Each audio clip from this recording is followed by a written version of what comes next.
Butun dünyadaki adamlar bana şu videoyu kelinglar, tomosha qilinglar, yo'qinglar. Yuzing nurli bo'lishni xohlaysanmi? Marhamat, tungi tahajjud namozini o'qi. Farovon hayotni xohlaysanmi? Marhamat, Qur'on tilovatida bardavom bo'l.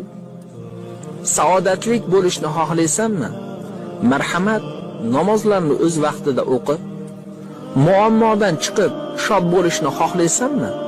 Marhamat, istig'forni lozim tut. G'am-g'ussani arishni xohlaysanmi? Marhamat, duoni lozim tut. Falokat va qiyinchilik ketishini xohlaysanmi? Marhamat, la havla va la quvvata illa billah kalimasini ko'proq ayt. Baraka bo'lishini xohlaysanmi? Marhamat, Janobi payg'ambar alayhissalomga salovatni ko'proq ayt.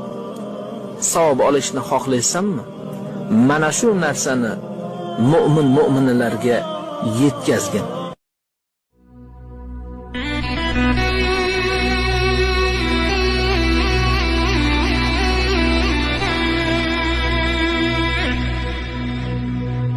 Lekin endi avvalgi men yo'qman.